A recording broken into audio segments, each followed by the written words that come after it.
እዚ ትግራይ ስትሪም ሚዲያ እዩ ዋና ገደስን ሓበሬታታት እንሆ በፈለማ አርእስተ ዜና ተጋሩ እንተሓቢሮም ኣብ ዝተሳተፍሉ ዓውዲ ከም ዝዕወቱ ዘርኢ ዓወት ተመዝጊቦም ክትሰምዑ ኢኹም ጀነራል ጉዑሽ ገብረ ኣብ ሓራ መሬት መደረ ኣስሚዑሎም ዝርዝር ኣለና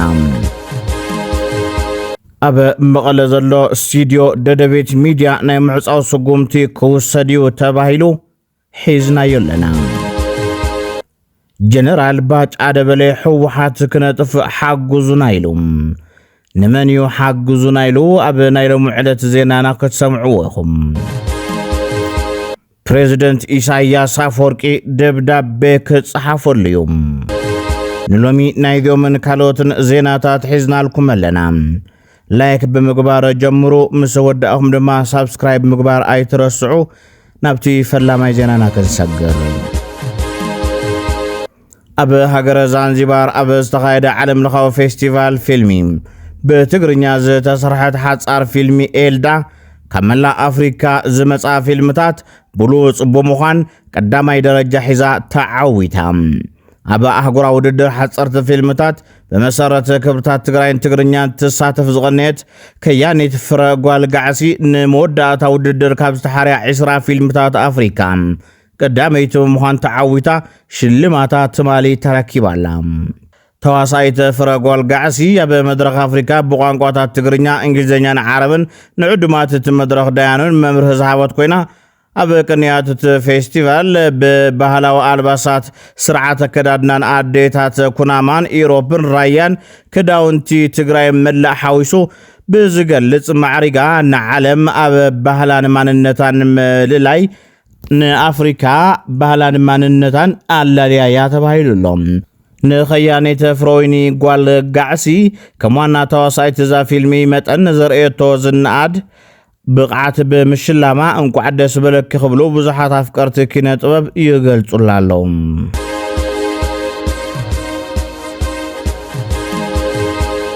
ጀነራል ጉዑሽ ገብረ ኣብ ሓራ መሬት መደረ ኣስሚዑ መቃለሲ ሜዳ ሲንኩም ህዝቢ ሓራ ንምውፃእ ናብ ሓራ መሬት ዝመጻኹም ብጾት ህዝቢ ይጽበየኩም ኣሎ ክብል ተዛሪቡሎም ዕድልና እዩ ንሕብሕትና እውን ዕድልና እዩ ስለዚህ በዝኾይና ሓንቃለስና ኢልኩም ኣማራጭ ኮይንኩም ህዝብና ስለዚህ ካልኦት ተስፋን ተሲእና ዞም ደቅና እዚኣቶም ከስፋን ነርና ተሰሚዖምና ጽቡቕ ህዘይ ሰሚዖምና ካብ ምስ ደቅና ኮይና ክንቃለሲና ነፃ ክውፅና እዮም ስራሕ ክኣቱ እዮም ጀነራል ጉዑሽ ገብረ ኣብ 2014 ኣብ 2013 ዝጀመረ ኩናት ተትሒዙ ብፍላይ ድማ ኣብ መወዳእታ ፕሪቶሪያ ክፈራረሙ ዓብዪ ኣስተዋጽኦ ካብ ዝገበረ ጀነራል ትግራይ መንባሩ ዝዝከር እዩ ወናኒ ደደቤት ሚድያ ሃይላ ረፋይና ሕወሓት ኣብ መቐለ ዘሎ ስቱድዮ ደደቤት ናይ ምዕጻው ስጉምቲ ክወስድ ከም ዝኽእል ተዛሪቡ ኣብ ዝቐረባ ብፍላይ ኣብ ዓድዋን ከባቢያን ዘለዎ ናይ መሪሕነትን ናይ ሙስናን ጸገም ምቋም ዝጀመረ ሃይለ ብኦቢሉ እውን ኣብ መንጎ ሕወሓት ዘሎ ኣፈላለያት ክተናኽፍ ተራእዩ እዩ ነሲዕቡ ድማ ኣብ መቐለ ዘሎ ስቱድዮና ክዓጽቦ ይኽእሉ እዮም ክብል ተሰሚዑ ከምጽዎ ዝኽእሉ ስልጣን ኣብ ኢዶም ስለ ዝኾነት ላዕልን ታሕትን ከብሉና ይኾኑ ስቱድዮ ናይ ዓዲኦም ጸገም ከምጽሉ ዝኾኑ ኩለን ህዝብ እንዳነገርና ወላ ግጥም ይብልዋ ናብኡ ከም ዝኸዱ ተረዲእ ኣለኹ ንምንታይ ተረዲእ ደደቤት ሚድያ መርትዖ እናቕረብና ኣብ ቴሌቪዥንና ለጠፍና እነቕርቦ ተቐቢልካ ትመርትዖ ኣብ ክንዲ ናብ ሰናይ ምምሕዳር ምኻድ ደደቤት ንምንታይ ቃልዒሎም ኣብ ቤት ጽሕፈት ሕወሓት ባዕሉ ከም ተዛተዩ ፈሊጥ ኣለኹ እዚ ግን ኣይኮነን ዘናደኒ ብጣዕሚ ለማዓንቲ ተስፋ ዝቆረጽ ኩሉ ንባዕለ ይኮነን ኣነ ተስፋ ይቆርጽ ነባዕለ ኣፍታ ውድብ ግን ኣፍታ ውድብ ባዕላ ፕሮግራም አንተ ይኮነ ኣፍቶም ግለሰባት ብጣዕሚ ተስፋ ዝቆርጽ ኩሉ ምክንያቱ ባዕሎም ከም ዝሰርሕዎ ይትባረክ ብጽሑፍ ናብ ኩለን ጣብያታት ሰዲድሉ ይትባረክ ማለት ሃይለ ብሰርቅ ኔትወርክን ክእለ ዘሎ መሪሕነት ሕወሓት نبلعلنا ديبات تقرأ عدد بوليتيكينياتات مصاوتي وشت اندقن تخون لا إليوم عزين الله وشتنا زل حمق يحملنا كمتو ندحملنا زقرب كوز بروجرام زي سمعكم وشتنا زل حمق اسكع تصرق وشت خوينا خنق على سينا كتصرق عاي حزب حسكا زي يتصرق نجر يلا حزبنا تساقيه مريتنا تورر أما زابلتو بوحجين بخالين دا تودو من إساي سعن سنة محدارنا تسدده عوشت زغنو قل سوات أبيت صحفة وحاتا إياس لزلوهم مريتي سرقو أنت سرقو انت ولنا شفن اكلا يلقى اكلا يشفن يلقى اكلا يمحادر يلقى شفن سوات مغيار عاوزين تودولو ناوزي هذا قال لي نوقعنا نيرو ناي ملقيتها هايلو خقرب كله خص ملقيتها هايلو مالك عم مقالة نيروس كم مقالة تباريرو نح حايلو سيدموس كاو حايلة ورد حايلة حزبي هو يلو باريرو نعدو عم تيموس كاو عدواون بسركن بجزعن تتراتيرو ناو ناب تحتاي ماجو سيدموس كاو تحتاي ماجو انطلو بيت مغرب هو يلو كاو تحتاي ماجو ناو حساو سيدمون هايلو زمنا يكون عصو تصاوتي اكلنا تشيط زولو كندقو كلاب غيره وني يلني دونكم ساتم سكوان واغا بمعري بخلتهم ازي بيان كلت مخانا ازي حزي يردان له بتانا يسبق خلت يا ننكل سلا كل سم قد كنت خليا هذا قلصنا خونا مصيل له مغنياتو انك لقي قال عتو هايل اكل مصي شفن اكل كن قلل بلفت جروب سلا زي نوركا زبحال انت خوينو ناب هزو زي ورد زي صار انت خوينو اتصاريلنا مسندنا اتصاريلنا زي صار انت خوينو اوش اذني حمام كبيدي اب ملا تግራይና በከተማ ዓድግራትን በመንበረ ሰላማ ከገበር ዝቀነው على አመልክቶም ብፁዕ አቡነ ሰላማ መብረሂቦም ኣብቶ على አቡነ ሰላማ ርታው ሕቶዮም ዘቅርቡ ዘለው ኩነኔ ንግዘትና ይግቦም ዝብሉ ካብ ምእመናን ክቀርብ ምቕናይ ዝፍለጥ እዮም አቡነ ሰላማ ዋላው ናብዘዋን በገንዘብን በረብሃን እንተ ተሸፈነት ሐቂ አይትቀበረን ያከብሎ ተዛሪቦም አብ ዓድግራት አብ 14 ወረዳታት ሕሊፎም ለይትን ቀትርን ኻናት እናአከቡ ሰባት ኻለት ከአቱን ተወልደሞ በፖሊስ እናባረርዎም ከም ዘለው በጽሕናይ በፖሊስ እናባረርዎም ከም ዘለው ናይ ጸጥታ አካላት ነዚአቶም ክሕግዙ ሊብነት ንክሕግዙ ዓመጽ ንክሕግዙ ስረ ከምዚ ዓይነት ዝበለኽ ንክድግፉዎም ውን ናይ ፖሊስ አካላቱን ገንዘብ በኢዳቶም ስለዝኾነ ስልጣን በኢዳቶም ስለዝኾነ ዝደለዩ ማህተም በኢዳቶም ስለዝኾነ ካህናትና ውን እኮ አትዮም ሐቅ ይምስክሩን ይግፍዑ ከም ዘለው ኩልኩም ክትፈልጡ ይግባዩ ስለዚህ እንታይ አይና ንብል ዘለና ደቀይ መንፈሳውያን ኣብ ዓዲ ውሽጥ ዘለኹም ካህናት ይስማዓኒዩ ትጨነቀለኹም ሳቀየለኹም ሐቅ ከይትዛረቡ ከቢድኩም ኣሎ ከባርርኩም እዮም ክሰጉኹም እዮም ደቅኹምን ደቅኹም ዝሓዝኩሞም ብጥሜት ቀትልኩም እዮም ጨካነ ዘለዎም ስለዝኾኑ ብኡዩ ብኻሊ መንገዲ ድማ በእውነት ኣብ ሓላፍነት ዘለኹም ናይ ወረዳ ሊቃነ ካህናት ከዓ ክብሪ ዝግባእኩም ኣለኹም ኣብ ካላት ዘለኹም ኣብ ማእኸላይ ዞባ ዘለኹም ኣብ ሽረ ዘለኹም ኣብ ደቡብ ኣብ ትግራይ ዘለኹም ላዕላይ ደቡብ ትግራይ ደቡብ ምብራቅ ትግራይ ዘለኹም ኣብ ዝተፈላለዩ ዘለኹም ከዓ ድማ ኢቭን ኣብ መቐለ ዘለኹም ንሐቅ ጠጠው ኢልኩም ከዓ ድማ በምንም ዓይነት ዝበሃል ዘሎ ሐቂ ኢልኩም ኣብ ዕዳጋ ሐሙስ ይኹን ኣብ ተፈላለዩ ቦታ መናእሰያት ናይ ሰንበት ትምህርት ቤት መናእሰያት እቲ ኮት እናገበርኩም ኣባ ሰላማ ዝዛረብዎ ዘሎ ካሊ ንስኻትኩም ዝዛረብዎ ዘሎ ካሊ እዩ ሐቂ አይኮነን ኢልኩም ነፃነትኩም ተጠቂምኩም በነፃነት ቆይምኩም ስለ ነፃነትኩም ትማጎስ ዘለኹም ደቀይ ከዓ ደሞ ሐቅውን ወተአምሩ ዋለ ጽድቅ ወጽድቅን ታግእዘክሙ በሐቅውን ታጽድቅ ፈሪጥኩማ ታጽድቅ ደሞ ነፃም ተውፀኩም ተረዲኩም ትገብሩ ዘለኹም መባኻትኩም ደሞ አብይ አድናቆተለኒ ስለዚህ አባ ሰረቀ ብርሃን ናይ ሕዚ ሰሞምንማ አቡነ ሰላማ በተወሳኺ ጥበብ ይብራህ ዝተባሃለ ሚዲያ ቀሪቦም መፍትሒ ዝበልዎ ሓሳቡን ተዛሪቦም እና ንመለስ ይናቴ ንዑን ማየት ሰለስቲአን ነገር ነዳሉ ብለልኹ ብጾቦና ብሓቂ ባርኮቶም ይብፅሓና ትኾውን ዝግብኦ ከም ጥበብ ይብራህ ሚድያ ክንሪእን ከለና ኣብዚ ሓውን ስለንዘራረብ ብደገ ዘለና ተዓብዪ ጉዳይ እንታይ እዩ ተራኺብካ ቁኑዕ ዝኾነ መንገዲ ምዝታይ ከም ፀላኢ ኣይኮናን ክንርአ ዝግባእ ኩልና ንምትንሳእ እንተኮይኑ እቲ ዕላማ اندحر نايتات انت زنبرت بيتك رسيانا نمتنساء خوينو نتومنا هيوت مسوعتنا تخفلو سماعتاتنا نمتباس انت خوينو نابت انت زنبرة تاريخنا نمملاس انت خوينو حساب انت قيت زفر نقر كمزي عقرقرس ليبا يتعم عينتو سقيلو تعقرن هويتان مفتتقون يمسالاني تحققون نسمع نقدام صون من قد يخفتني سلازي زحف زقمطوا بصوبونا نحب صوبونا ون انا حساب اقرب لكم لازم حسابي شو مقت تعليو غوايه بسرعه تصوع خوفيلا نساته تزاتينا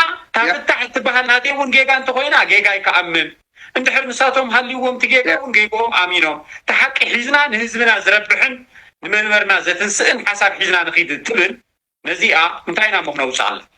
زنينا الله كريتيكال ساعات كلهم زوم بيت خريستيان وطيرهم حيزهم منيو حافت بيت خريستيان زرف زلو نبرت بيت خريستيان زرف زلو زمد ازماد زعكبو بينتهم سبيحهم زلو ግለሰባት እዚአቶም ተደራጅዮም ክሳዕሞ ዳታ ልክ مريحنا تግራይ አወዳደጋ ይሄ ወደግ ይደገም ከይህሉ ዓርሱ ከሓተት ይግባ ተባሂሉም ኣብ ሕወሓት ናይ ዲጂታል ቃልሲ ሕዝውን ብቑዕ ኣይኮነን ተባሂሉም ካብ ደገፍቲ ሕወሓት ዝሃብዎ ሓሳብ ዋላውን ጀነራላት ትግራይ ብትናይ ቀደም ስልቲ ቃልሲ ይኸዱለው ክብሉ እዮም ተዛሪቦም ኣብ መድረኽ መፂኹም ብዛዕባ ጸላእቲ ስለ ዝተዛረብኩም ናይ ፕሮፓጋንዳ ስራሕ ማለት ኣይኮነን ዝብል ዝውሃብ ርእይቶም ሰራዊት ዝትኩስ ቅልጽም ጥራሕ ዘይኮነስ ንጸላእቲ ብዲጂታል ሚድያ ዝምክት ናይ ሚድያ ቅልጽሙን የድልዩ ቅልጽም ፕሮፓጋንዳውን ወሳኒ ምዃኑ ዘይበጻሕኹምሉ ናይ ቃልሲ ስልቲ እዩ ክብል ምኽሪ ሓሳቡ ለጊስሎም ትርጉም ዲጂታላዊ ሚድያ ገና ብኣግባቡ ኣይርድኦምን ወይ ድማ ብስንፍንኦም ክሰርሕሉ ኣይከኣሉን ብምባል ይወቕሶም ፍላይ ድማ ኣብ ኣዘዝ ሰራዊት ትግራይ ካብ በብመድረኹ ፍኸራን ዘረባን ብዝተወደበ መልክዑ ናይ ጸላእቲ ፕሮፓጋንዳ ኣብ መምካን ውፅኢታዊ ስራሕ ከም ዝጽበዮም ይገልጽ በዘን ተቐጺሉ ኣወዳደቓ ይሄ ወደግ ኣብ ሕወሓትን መሪሕነት ሰራዊት ትግራይን ምድጋሙ ዘይተርፍ ምዃኑ እዩ ዘብርህ ንመንግስትና ትግራይ ተቆጻጺሩ ዘሎ ሕወሓት ካብ ናይ ህዝቢ ቃልሲ ናብ ናይ ውልቆ ውሕስና ካብ ዝኣቱ ጸኒሕ እዩ ተባሂሉ ነዚ ዝበለ ተንታኒ ፖለቲካ ተስፋ ኪሮስ ቃልስና ካብ ብረታዊ ቃልሲ ናብ ኩሉ መደብ ቃልሲ ማለት እውን ሰላማውን ዲፕሎማሲያውን ቃልሲን ፖለቲካዊ ናሬቲቭን ክነማዕብሎ ቃልስና ካብ ናይ ሕወሓት ምርጋም ክወፅእ ይግባእ ኢሉ እትና ሕወሓት ኦልሬዲ ኣብና ፓወር ስትራግል ስለላእተየ ና ሰርቫይቫል ኢሹ እዩ እና ክስታይ በአዲስ አበባ ያው ብልጽግና ሒዙ ክስዕርኒዮ መቀለል ተረፈ ድማ ካልኦት ሒዙ ወይ ሰርቫይቭ ክገብር ወይ ክስዕር ለኸደኒዮ ስለዚ ተቃልሲ ግን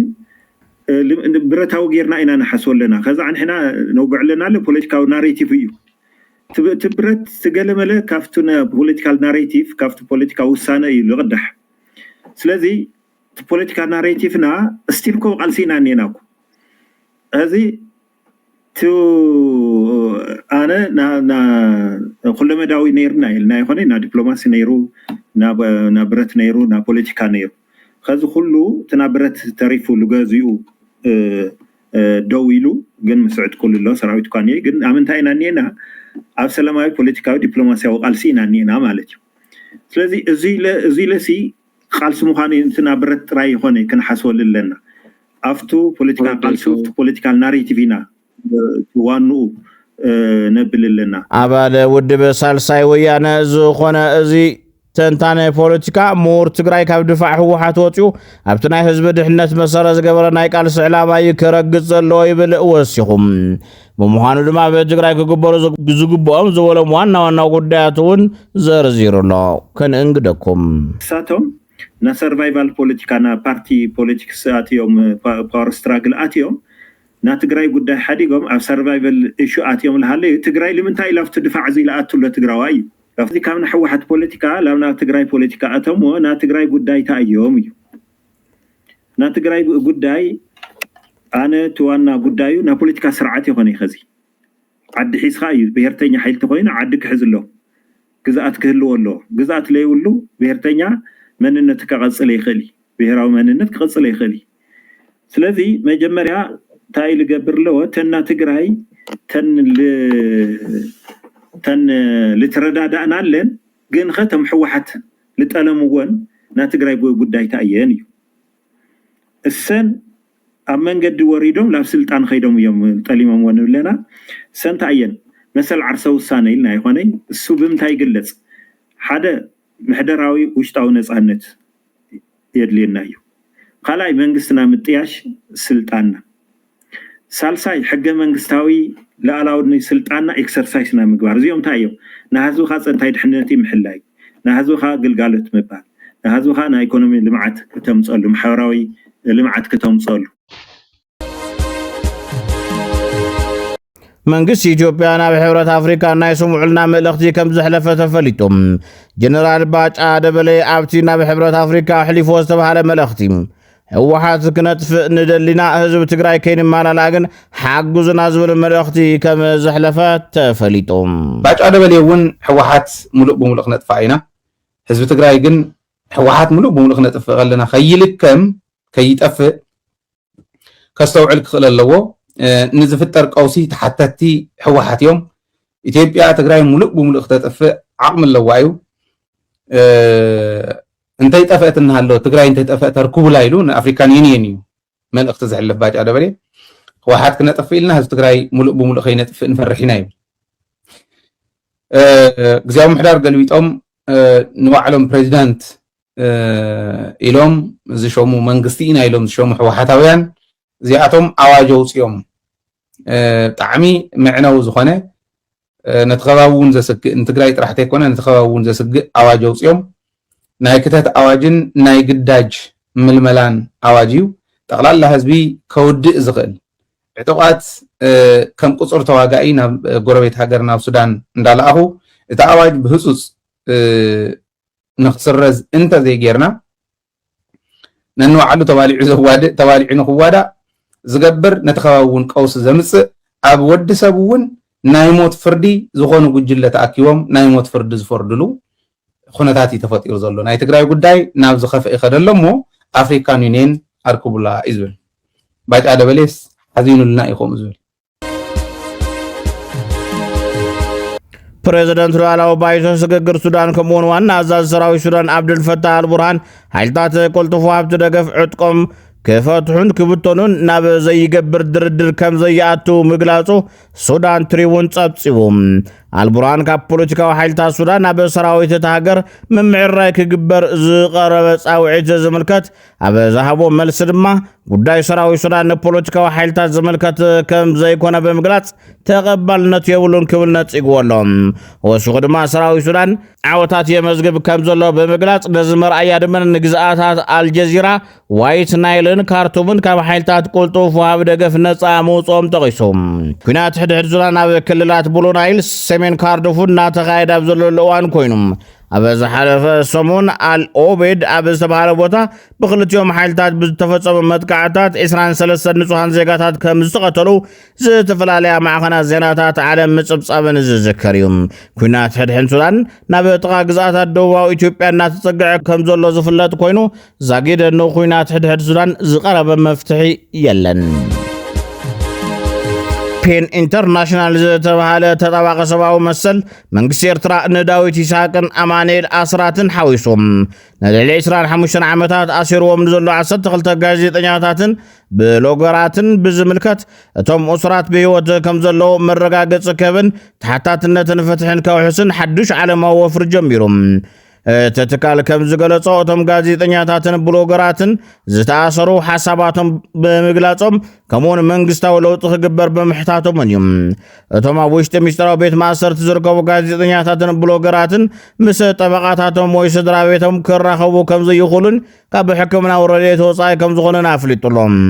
ፔን ኢንተርናሽናል መንግስቲ ኤርትራ እቶም እስራት ብህይወት ከም ዘለዎ ከረጋግጽን ዝርከቡሉ ቦታ ክሕብርን ንፕሬዚደንት ኢሳያስ አፈወርቂ ብዝተጻሓፈ ክፉት ደብዳቤ ኣቢሉ ተጣባቕቲ ሰብኣዊ መሰል ዓለም ፌርሞም ከንብሩ ዓለም ለኻዊ ጻውዒት ኣቕሪቡሎም